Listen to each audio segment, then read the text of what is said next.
নোয়াখালী হাতিয়াতে নতুন আরও একটা ফেরি যুক্ত করা হচ্ছে। এই কথাটা বলেছেন নৌ পরিবহন প্রতিমন্ত্রী রাজীব আহসান।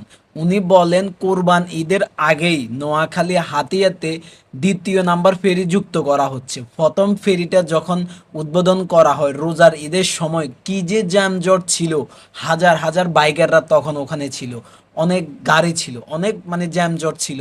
তো এগুলা আমাদের নোয়াখালীর এমপিরা নৌ পরিবহন প্রতিমন্ত্রীর কাছে দাবি জানায়। তো নৌ পরিবহন মন্ত্রীও রোজার ঈদের জ্যামজটের বিষয়গুলো উনিও দেখেন, দেখার পরে নোয়াখালী হাতিয়াতে দ্বিতীয় ফেরি যুক্ত করা হচ্ছে এবং কি কোরবান ঈদের আগে দ্বিতীয় ফেরি যুক্ত করা হবে। এটা নোয়াখালীবাসীদের জন্য খুবই গর্বের বিষয়, বিশেষ করে হাতিয়ার মানুষদের জন্য খুবই গর্বের বিষয়। হাতিয়ার মানুষজন যাতায়াত ব্যবস্থায় অনেক কষ্ট করছে। আমি চাই হাতিয়ার মানুষের যাতায়াত ব্যবস্থায় আরও উন্নত হোক।